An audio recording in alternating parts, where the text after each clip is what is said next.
no Mexicans allowed. So instead of complaining, they just, well, we'll just form our own chamber of commerce. And the consul was a big part of that as well. And I think data will always be our best weapon. And the fact that the U.S. Hispanic population is the seventh largest GDP in the world has a big amount of power behind it. Whether folks want to embrace it or not, the reality of it is the Hispanic population will continue to grow year over year, census over census. Would it be better if I leave this relationship as enemies or as friends? And so I always say, look, I want you to succeed. And if your success is not here and it's over there, then I'll celebrate that success. How can I be helpful and wind in your sails over there, even if you're not here, right? I want you to succeed. And I have found that that's good for business. That's good for the long-term relationship, but that's also just good for the universe. I believe out there, just as the world judges you by the entrances and the exits that you make, right? There is a direct relationship when you deny people civil rights. It's bad for business too, right? Our first episode of Guayabera Conversations with Manny Pelaez, we will introduce you to my friend Luis Rodriguez. He's the CEO of the San Antonio Hispanic Chamber of Commerce. Before that, he was the CEO of a big IT company here in San Antonio. And before that, he was the CEO of the Austin Greater Hispanic Chamber of Commerce. We're going to be talking about the crystal ball, and we're going to look into the future and see what is happening in San Antonio that makes a Hispanic chamber today matter, and why it's important, why we should care about it. We're going to talk about their programs, the work that they're doing with leadership. We're going to talk about small business. We're going to talk about advocacy in Austin and DC. We're going to talk about DEI and how they, the Hispanic Chamber, are the vanguards, the watchdogs to make sure that no one's civil rights get trampled. And we'll also talk about his favorite guayabera.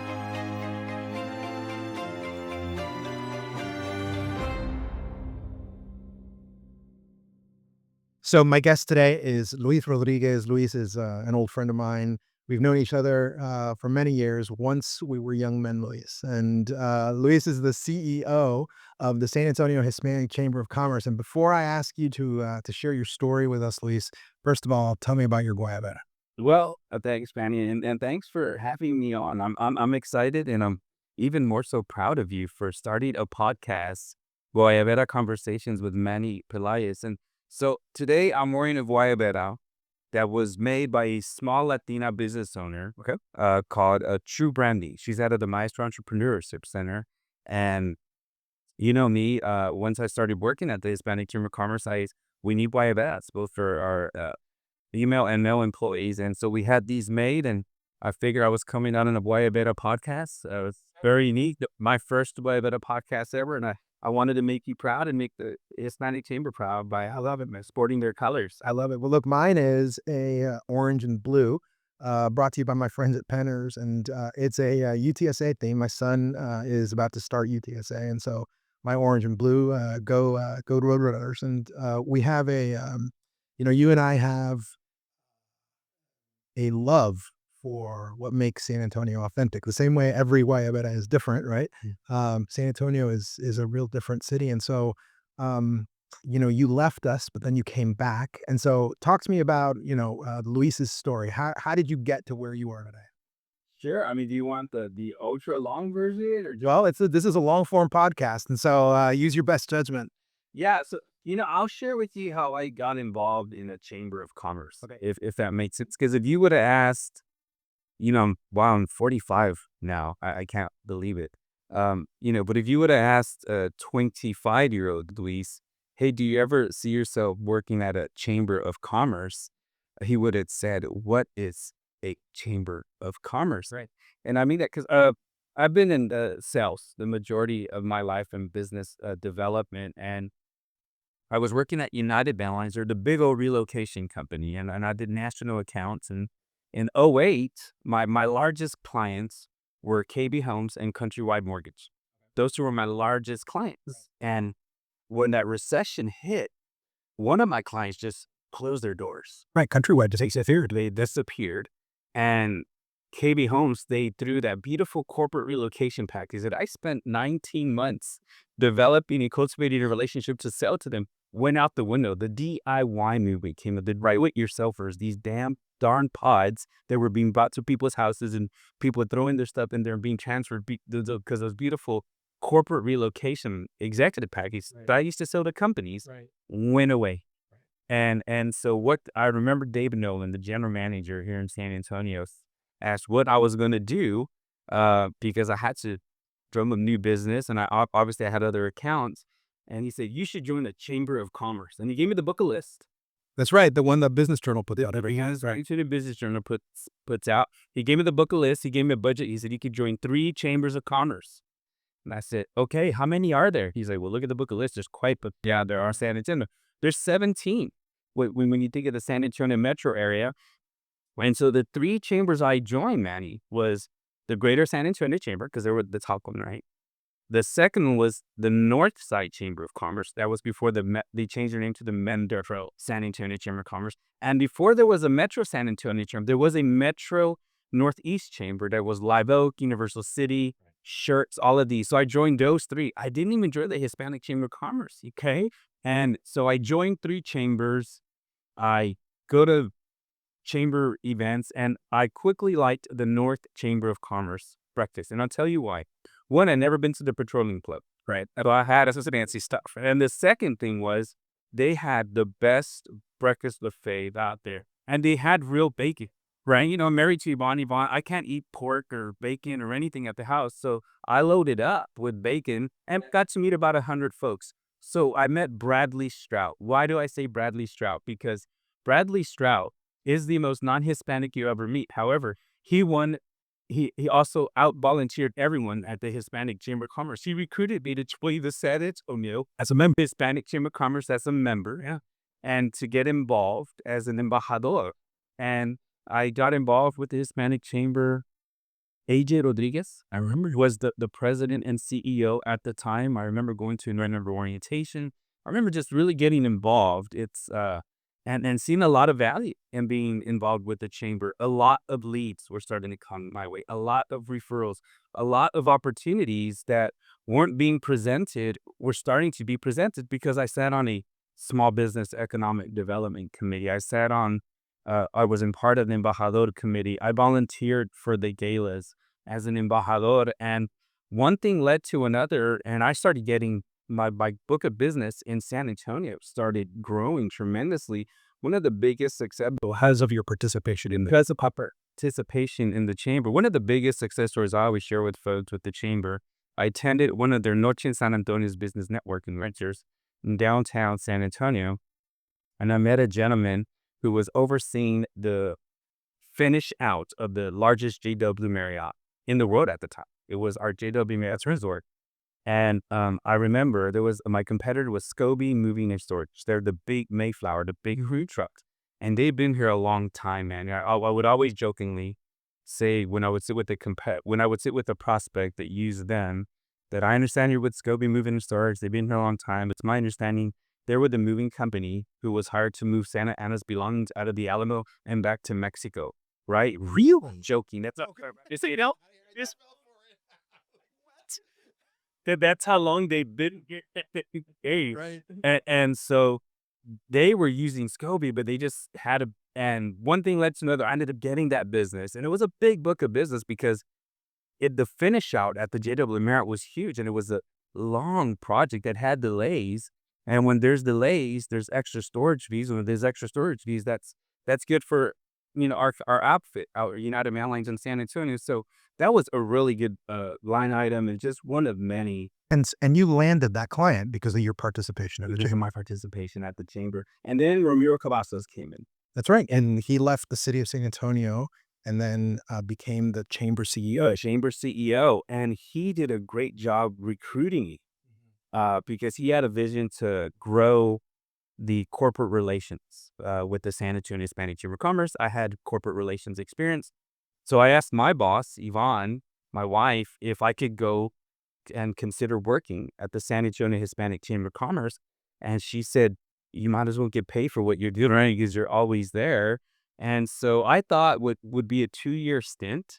I'll go work at the chamber. I see people go there and get recruited to other things, and led to 7 years being here at the San Antonio Hispanic Chamber of Commerce. Started off in membership and eventually became their chief operations officer and vice president of economic development. We did great trade missions together. And man, you and I have done a number of those. All right. And then I was wooed away, recruited to Austin to be the CEO and president of the Greater Austin Hispanic Chamber of Commerce.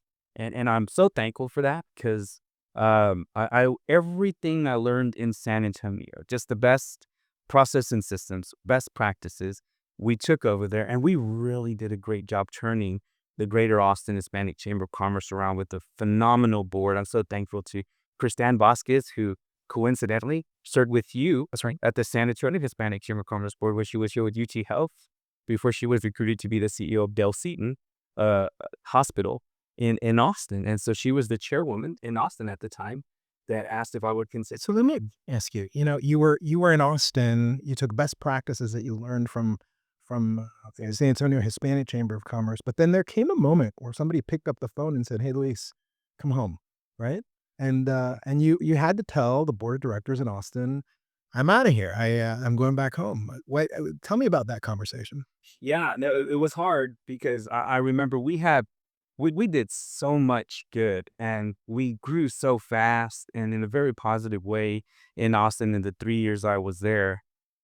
And Joseph Cajas was the 2020 chairman-elect.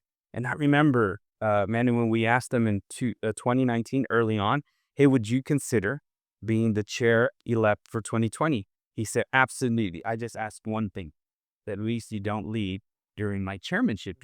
And I had a 5-year plan. I had to put a good 5-year plan together that I'm going to stay in Austin. We're going to do great things.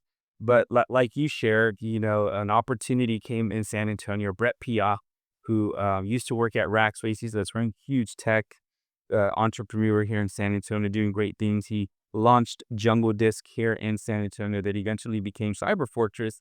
But one thing we both had in common, we had a great appreciation for small businesses. And I struggled with tech in our chamber. And the chamber is like a small business. It really is. You employ 5, 6, 10 people. You need technology. And so through Brett and I's kind of just what we thought we were just chatting something up, what I didn't know is Brett was creating a business plan and launching the tech startup that he wanted me to be the CEO for. And again, I had no intention of leaving Austin, but one thing led to another, and an opportunity that was too good to pass came. That's all right. And you headed up managed IT. That's right. Yeah, modern man. You were a custom. That's right. You were one of our first customs. So I asked Joseph Cajas at the time if he would be okay if I left the Austin Hispanic Chamber of Commerce to lead a tech startup in San Antonio. And I remember his response just as it was yesterday, because it was not what I was expecting. He said, absolutely. And he said two things. One, can I be one of your first customers when you're up and running? Yeah. And two, when you look for that second round of investment, can I be considered an investor? So this podcast, this conversation you and I are having is unscripted. And the reason I wanted it to be unscripted is because I wanted to be able to chase themes that come up organically during the conversation. And something just came up here. You went and had a difficult conversation with your boss. And your boss, with a huge amount of grace, right, actually made that conversation into something special. I'm a business owner, and I've been in the pinnacle spot of decision making, hiring and firing for a long time, and you have too. And there's bosses out there who react differently to that conversation, which is, "Hey, I found another opportunity. I'm going to chase it." Right. And what I have found is that people are very nervous when they come into the room and have that conversation with you about quitting. Right now, we've got some young people who are watching. What advice do you give them about how to have that difficult conversation? Oh, always be transparent. You can always be honest and genuine. I think that'll always work best. I think sometimes we overthink things in our mind. We make assumptions of how the conversation will take place without even just trying. So we kind of go in with the mentality of this is not going to go very well. Yeah. Right. But if you just go with genuine transparency and hope for the best. I think things always work out for the best. And as a boss, and for those folks that are curious out there, I have found that the best way to react when an employee comes and says, I've got to move on to a different pasture. Um, I've always thought, would it be better if I leave this relationship as enemies or as friends? And so I always say, look, I want you to succeed. And if your success is not here and it's over there, then I'll celebrate that success. How can I be helpful and wind in your sails over there, even if you're not here, right? I want you to succeed. And I have found that that's good for business.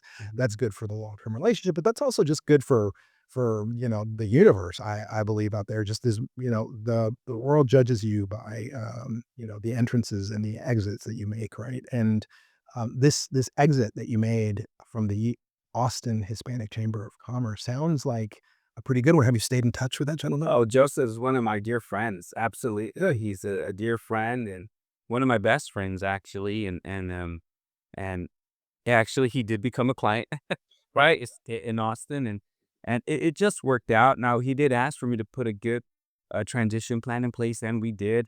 But of course, some, small pandemic came about in 2022 that kind of dumped the brakes on a lot of things. So I ended up staying a little bit longer than anticipated, but it all worked out at the end. And we were able to launch Modern Managed IT, raised over $1 million in venture capital. That's right. They're still going. They're still going strong. I did that for 4 wonderful years. I uh, loved everything we did at Modern Managed IT. More importantly, what we were doing from providing enterprise type technology services for small businesses on those type budgets. I mean, we had a mentality of hiring local.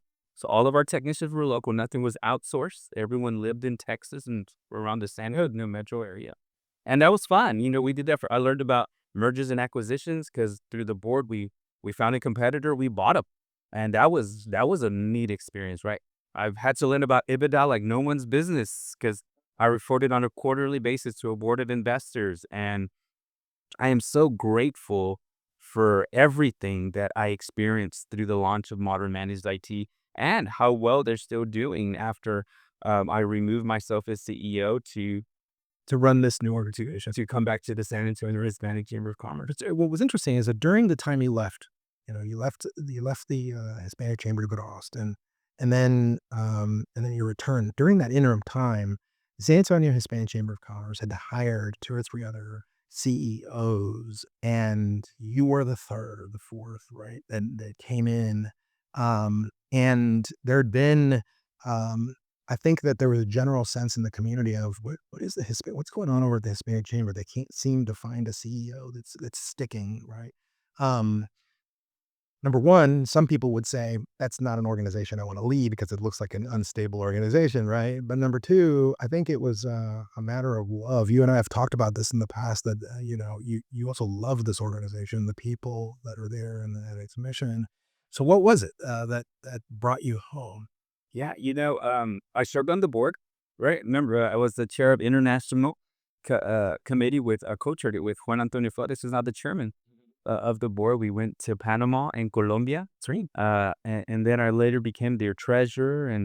And after Marina departed, I was asked by so many folks to consider applying, and I thought maybe the time for change was now or at that time, and so I did talk to my board of investors and what does an exit strategy look like, and as soon as I did that, and I made sure again through transparency, they didn't get angry or anything. They're, hey, that's what you feel is your next step. Then let's put a transition plan in place. And so we did that. And after I was hired, I felt so at home. And just the San Antonio Hispanic Chamber, Manny, like I, but to those listening, it's such a unique chamber of commerce. It's the first Hispanic chamber of commerce to have been established in the United States. La Cámara de Comercio Mexicana de San Antonio, Texas. When was that? In 1929. I mean, that means that in 3 years, you guys celebrate, 4 years, you celebrate your centennial. Our centennial. We're really looking forward to that, and we're hoping to showcase the the 100 years this chamber has done, it's done so much good in San Antonio. And, even though it was formulated by very wise businessmen from Mexico, empresarios, because they weren't allowed to join the greater San Antonio chamber. That's its origin, that they weren't allowed, right? No Mexicans allowed. So instead of complaining, they just, well, we'll just form our own chamber of commerce. And the consul was a big part of that as well in 1929. And almost 100 years later, this chamber, the one started off for Mexican businessmen and women that later became the Hispanic business enterprises, is now truly a chamber that I strongly feel for the entire small business community in San Antonio. I think, Manny, you're aware that this chamber led the efforts in the 90s to launch the Small Business Economic Development Advocacy, the SABEDA Act, that after an audit was performed, the city of San Antonio's spending on small minority women-owned businesses the percentage was very, very low. And through the investment of the SABEDA and implementation of SABEDA, now the San Antonio in general, their goals and their attainment of the goals for the small minority business women enterprises is the highest in the state of Texas. Yeah, and let me add some more context to that. Before this intentional effort to create access to opportunity in city procurement, right? It was impossible for a Hispanic-owned construction company or a Black-owned construction company or a female engineer or a female architect to get any business with the city of San Antonio. And so they wouldn't even try, right? I mean, and it wasn't because there were people in the city saying, let's keep out Black people, females, Hispanics, right? I think it was just a sin of omission. They just hadn't been intentional about it. And so along comes the Hispanic Chamber, creates this Sabeta ordinance saying that the city has to intentionally procure with these disenfranchised communities in mind. And fast forward today, more than 50% of San Antonio's procurement is benefits small business owners, women-owned business, minority-owned business. And had we not done it, right, we would still see some of these abysmal numbers. Now, why it's important, at least, and I want to hear your reaction to this. Why I think it's important is that, but for the contracts that people get with the city, and by the way, this is, these are taxpayers who are doing business with the city, right? And so these aren't handouts. But for their ability to do business with the city, well, they wouldn't send their kids to college. They wouldn't be able to pay their mortgages. They wouldn't be able to pay their taxes. They wouldn't be able to take vacations and buy a new car. And so, um, there is a conversation happening right now in America, and we're going to this moment in American history where programs like what I just described are now being dressed up as a boogeyman. So, what is the role of the Hispanic Chamber today during this very difficult moment in American politics and American culture? Yeah, I think we're both relating to the DEI movement, right? How those three initials have almost become as a bad word. And what I'm sharing with a lot of our members, and I'm learning too, Manny, that there's some organizations that put the San Antonio Hispanic Chamber of Commerce in the DEI bucket. Yeah, tell me about that. And some of these organizations or corporations per se have informed us, that we can't be a member of the Hispanic Chamber of Commerce because we no longer do DEI. And we were here before the DEI movement started, and we'll definitely be here after, because we're a chamber of commerce, and it's not a bad thing for an organization to exist, to really empower Hispanic business entrepreneurs, or even just minority business entrepreneurs, to do good, to be successful, and be a positive contributor in our economy. There's nothing bad about that. So we're experiencing some difficulties. I think, as my mom always said, this too shall pass in time. But we are having to navigate differently than we had in the past. And the Sabeta, Manny, you were on the chambers, one of the council members who was not for the change that the ended up being changed and removing the minority aspect of the procurement, rewarding procurement opportunities based on gender and based on ethnicity, right? And that's helped so many as well. But in talking to others and yourself the city's leadership, that they're going to ensure that that does not have a downfall effect.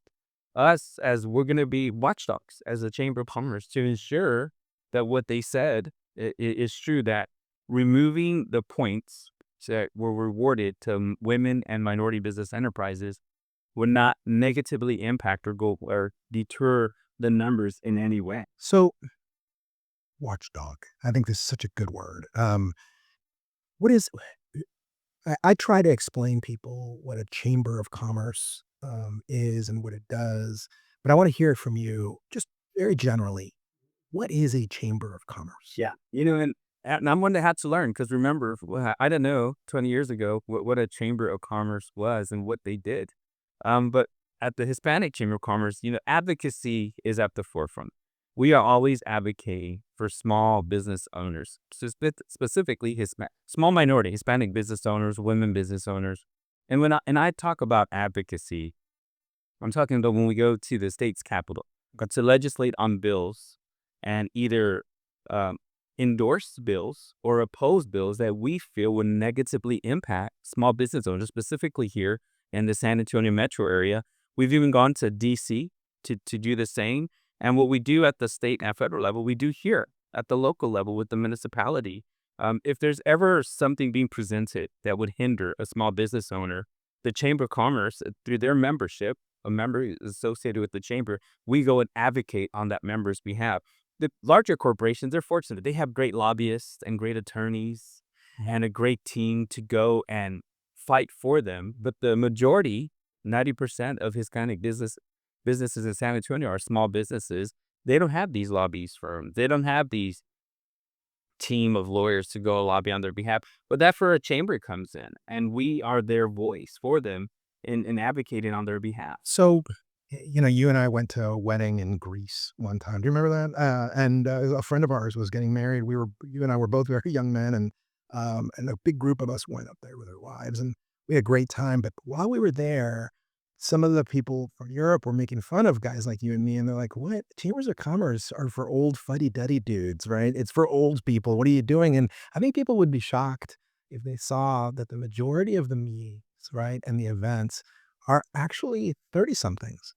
It's really young business folks and executives who are members of chambers and who are running this advocacy machine, right? Which is a chamber. I think at its most basic is just groups of businesses that get together. They pay a membership into a nonprofit so that the nonprofit can keep their eye out for legislation and trends and policies that hurt business, but also speak up when there's opportunities for improvement in policy, or when there's a policy that threatens to erode a business's ability to succeed. That about it? Yeah. Now, what makes yours different, the Hispanic chamber, right, is that there's a splash of ethnicity, race, culture, history, tradition, nationality in there.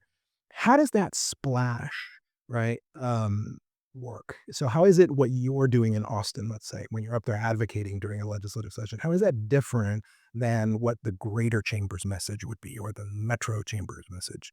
Yeah. Well, first, I think we try to unify ourselves with the greater the metro. In the South Texas Business Partnership, led by Rebecca Villagrana, where some areas that we could be united and advocate together. But a great example is when most recently, when we were at the Capitol legislating against a bill that would start charging um, immigrants who were going to school out of state tuition. And what does that have to do with commerce? Well, it's very simple. These individuals are going to seek a higher education. They were going to be prepared to be great workforce pipelines by getting a higher education to be positive contributors in our Texas economy, in the state economy, let alone San Antonio.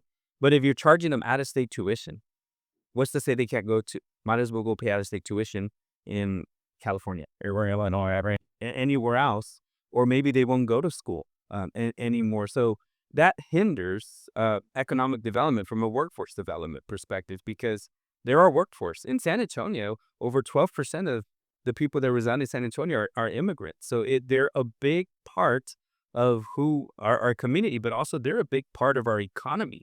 They're a huge part of our economy. And if we're putting bills in place that does not help them be successful in our state, in our city, to be positive contributors to our economy, we're hurting ourselves. We're shooting ourselves in the foot. And the reason I share that, because that's not in the Greater Chambers pillars, right? It's not, but it is in the San Antonio Hispanic Chamber of Commerce pillar. I imagine also that, as it relates to immigration, there are a lot of documented migrants who have all their papers in orders, who are entrepreneurs, right? And that their first language is Spanish, Sure. or maybe it's English, but their employees are Spanish speakers, or they market and sell to Spanish speaking Hispanic Latino customers. If I wanted to be a member of a coalition of people who were focused on selling my product and my services to a specific target group, like a Latino group, it would make perfect sense to join your organization, because you guys aren't just providing advocacy, but there's also market insight that you guys and access to market, right? And the reason I'm bringing this up, because it seems obvious, right, is that this obviousness is now crashing up against this anti-Latino, anti-immigrant, anti-DEI, anti-minority worldview. So how do you respond to that? How do you say, look, we're still relevant, right? We know that there's an attempt to erase DEI from the existence on this plane, but we're still here. And you said it earlier, we're still going to be here. So how do you deal with this movement, this cultural movement right here? I think data will always be our best weapon, and the fact that the U.S. Hispanic population is the seventh largest GDP in the world has a big amount of power behind it. Whether folks want to embrace it or not, the reality of it is, the Hispanic population will continue to grow year over year, census over census, not only in San Antonio, not only in Texas, but throughout the U.S. And so that buying power will continue to grow. That important buying power, that consumer power, will continue to grow. And so with that, the folks who will be working, the workforce, will continue to grow. I think 1 out of every 5 future workers are going to be Hispanic for the next 20 years. So we're not only the future consumers, we're also the future workers as well. And so that the data won't lie, and it's critical. And so from a Hispanic Chamber's perspective, it'll be our job just to continue to engage and educate, and just pass through the rhetoric, or remove the rhetoric, and just go back to common sense economics. Yeah, I'm a student of words the way you are. You and I had been talking about this when we met recently, and I told you, DEI is the boogeyman, right? And when you break it down, it's really 3 words: diversity, equity, inclusion, and their synonyms, by the way, are civil rights, access, and opportunity. Now, I don't know people who are offended by the words civil rights, access, and opportunity, right? I mean, and personally, and if you are offended by the word civil rights, access, or opportunity, I don't want to be your friend. Get away from me. Something's wrong with you, right? Sure. But for some reason, it now passes for informed American values to reject DEI, to reject this idea that diversity shouldn't be something we even pay attention to, right? That equity, doing the right, fair thing by people, is something that we should just let pass by the wayside. And inclusivity, like actually inviting more and more people to the table, somehow in their mind, that's a bad thing. And so I'm happy that you guys are fighting this fight, and that you're speaking not in revolutionary terms, right? And you're not out there antagonizing, and playing to people's emotions. I mean, you just said the words common sense, right? It's economics. So tell me about the programs at the Hispanic Chamber. Why should San Antonians who are watching the show care that, one, Hispanic Chamber exists, and two, why should they care about what you guys are doing? Um, Well, besides our focus on business, right? We have 2 great leadership programs too. We're coming up on our 10th year of our Latina Leadership Institute, that was started 10 years ago. It started your San Antonio Hispanic Chamber of Commerce. Ramiro was the president and CEO. Sonia Medina Williams was on the board at the time, and she brought that opportunity here. And the chairwoman at the time was Patricia Pliego Stout as well. And then you had the first Steerco committee, that Leticia, senator at the time, Leticia Vanderpute, Democrat, and a former Secretary of State, Andrade, a Republican, where they both came together to help launch the steerco committee, where Erica Prosper Nuremberg was a part of it. So many, Luisa Caso, and just so many other. And they created the Latina Leadership Institute. And what does it do? It empowers. Was started with just Latinas, as Ramiro always shared. Being Hispanic is a state of mind. Right, right. And it empowers Latinas or women to run for office, to seek higher positions, to be appointed to boards and commissions. And since the 10th year, over 300 have gone through this program. We have had over 5 appointed, elected judges, right? 2 councilmen, Councilmember Melissa Havadar, who ran for mayor it as well, and currently Dr. Suk Kaur, That's right. who is of Asian. That's right. That's right. And she's Indian. And also you have those women from the Latina Leadership Institute. I think I remember you saying that they also end up going and serving on leadership positions in other board exams. Absolutely. So there's over 300, and you see the impact. The proof is in the pudding, or the numbers. And our second program is our Briceño Leadership Development Program, which was named at the time when Alex Briceño was our longest tenured serving city manager. That was surpassed by Cheryl Scully by 2 years, but it was named after him at the time. That really helps develop future leaders in San Antonio that find issues and implement solutions. And a great example of that was our current Bexar County Sheriff, Javier Salazar. He was going through it. He said, I could be a better sheriff. He ran to be sheriff of Bexar County, decreased his ABODP, and was elected into office, and so many others that have found issues in San Antonio and have brought forth solutions that are still here today, and they're doing well. Some have even launched into businesses as well. So we lead 2 great programs. We also lead the Leadership San Antonio program with the Greater San Antonio. What is that? Chamber of Commerce and LSA. Right. Did you go through it, man? I did. I was on their steering committee, but pretend I don't know what I'm talking about. Yeah. Leadership San Antonio, right? It's a program, a leadership program that the Greater Chamber and the Hispanic Chamber are doing together. We've done it for 32 years. And that was implemented with former Judge Nelson Wolf was the chairman of the Greater Chamber, and our chairwoman was Hope Andrade. And collectively they said, hey, the Leadership San Antonio program doesn't, right? It's not a really good reflection of San Antonio, right? There's a lot of guys, not women. These guys all look the same. And so through their leadership, you brought the Hispanic Chamber of Commerce, you brought diversity and inclusion from the leadership perspective. And so it's coming on its 50th year. You've had great leaders go through that, like yourself, Manny, that pretty much they get a really a bird's eye view, and they get also integrated in the issues that San Antonio is experiencing. And you get a lot of aha moments. A part of one of the reasons I feel I came back to the chamber, I went through LSA 47 2 years ago, before applying for the Hispanic Chamber. And that's that I thought I knew the majority of people in San Antonio, but I was in the class and I didn't know 60%. So you have a lot of great leaders that apply to be in the Leadership San Antonio. And then together, collectively, they learn a lot of the issues that are issues or opportunities for progress in San Antonio, and just brainstorm and find ways to get better. I think Mayor Nuremberg went through LSA and is out of graduate. So Leadership San Antonio, right, is a partnership between the Greater Chamber and the Hispanic Chamber of Commerce. And I think they're now in their 50th iteration, 49th class.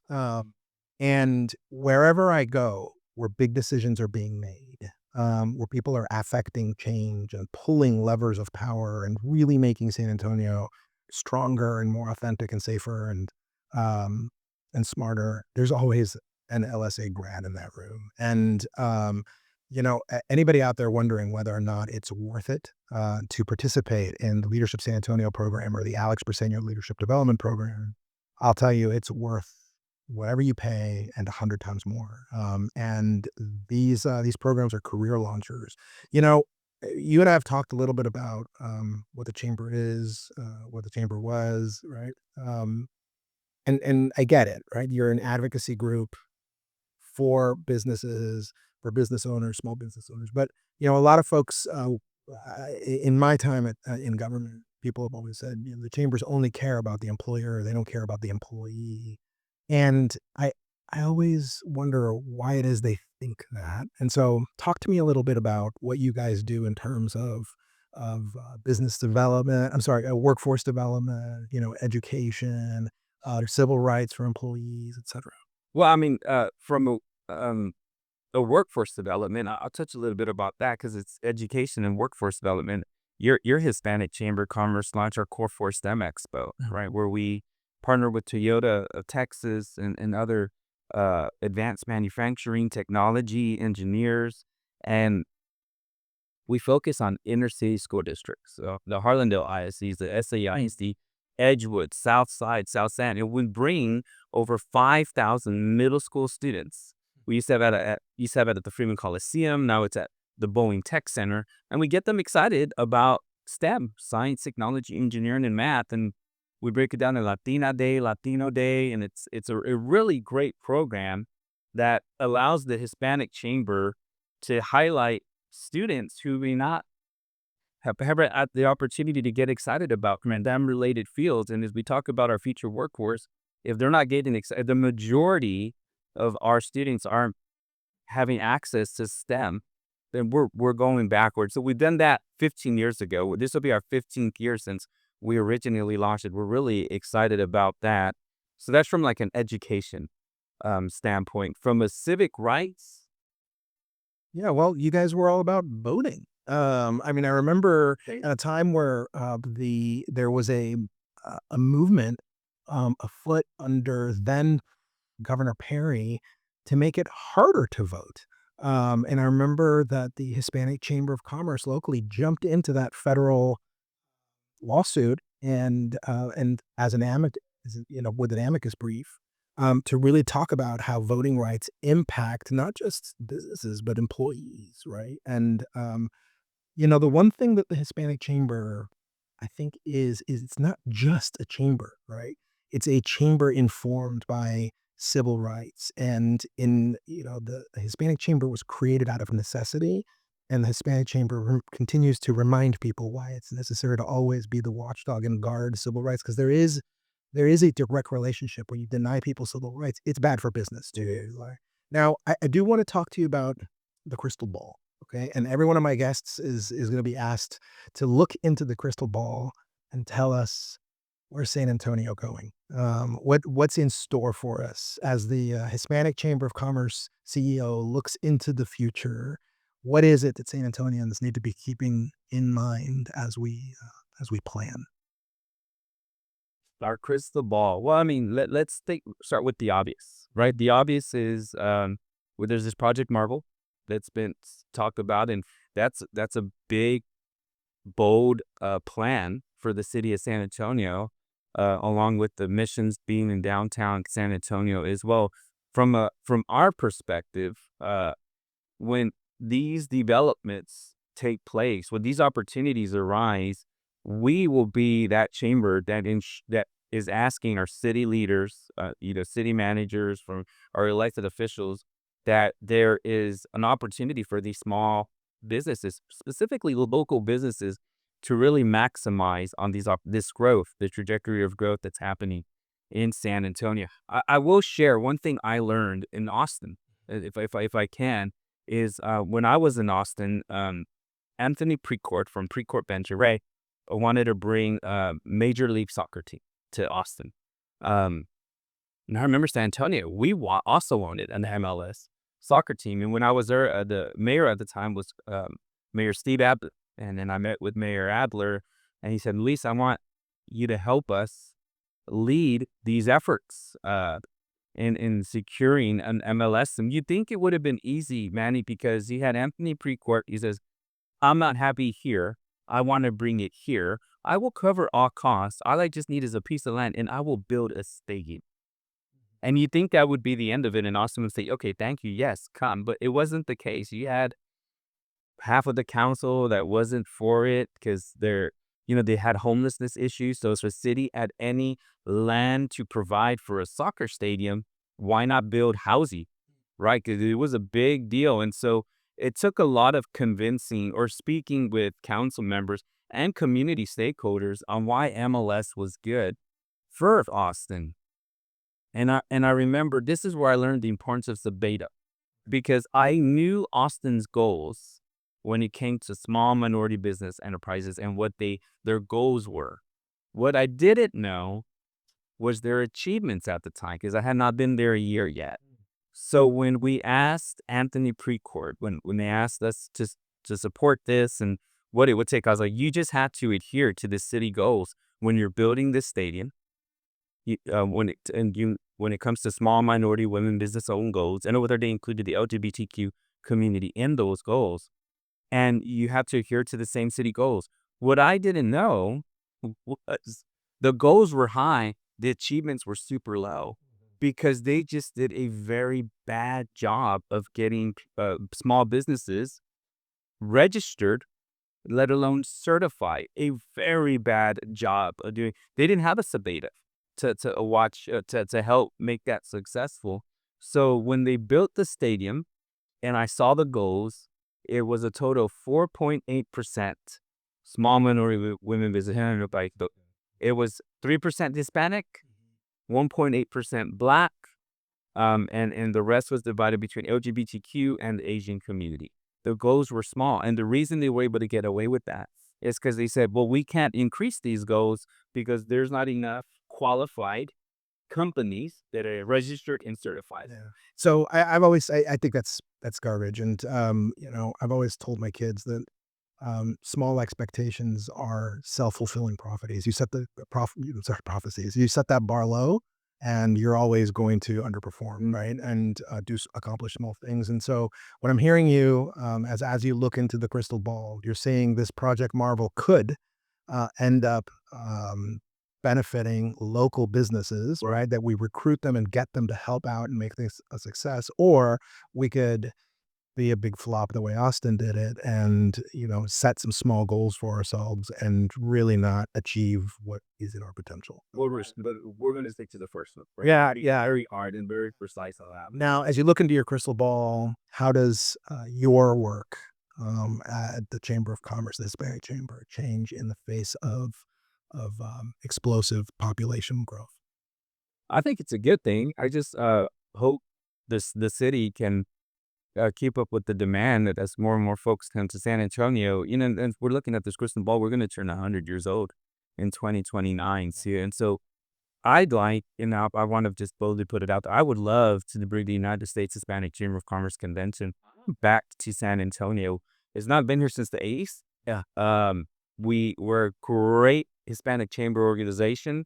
I think that on our centennial year, it would be phenomenal to bring the USHCC convention back to San Antonio as we celebrate our centennial year with the 10,000 plus people that typically go to the United States Hispanic Chamber of Commerce Convention. This year's in Atlanta, right? And so we know someone who works there.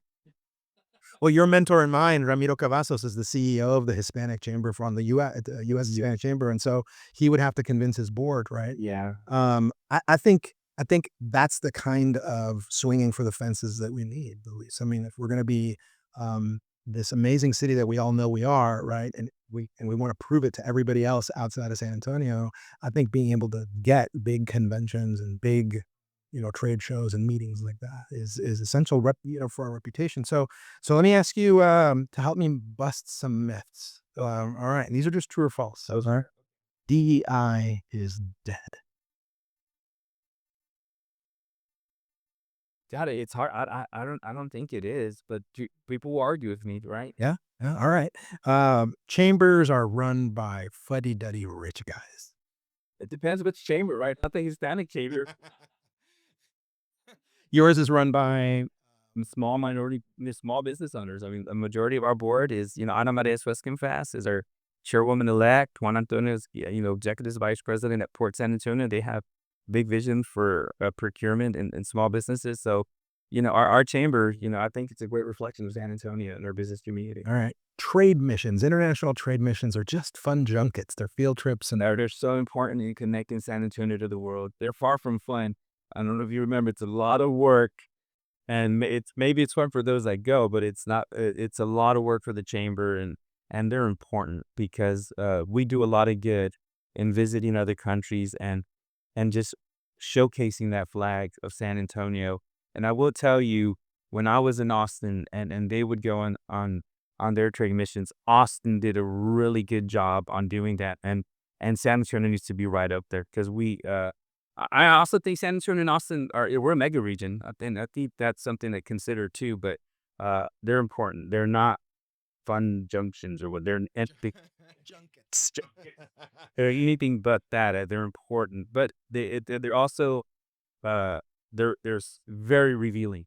Yeah, I mean, when we went to Medellin, Maddie, one of the and Bogota, I think to see how they implemented public transit on a rapid grown surplus of folks moving to Bogota and Medellin, they done something right with Transmilenio, right? And then Medellin had the metro, and then we childcare, and the childcare is accessible for people taking the metro. I mean, you could learn so much by what other parts of the world are doing right that could help us be better. So, how do people join your chamber? Oh, you go to shsc.org and it's a membership page, and you could join that way, or you could do it the way we love doing it. We have a great membership department led by Philip Sanchez, and Alejandro Chavez is a part of it, and now Victoria Quintanilla is with us as well. And we could also call us directly at 225-0462, area code T10, and we're happy to take an appointment, take out a coffee at one of our member locations, and just talk about all the great things the Hispanic Chamber of Commerce can do for that.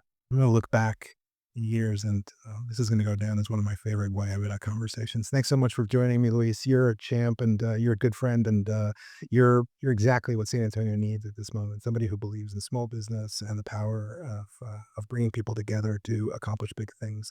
I love you, brother. Gracias. Thank you, man. I appreciate it. Big luck.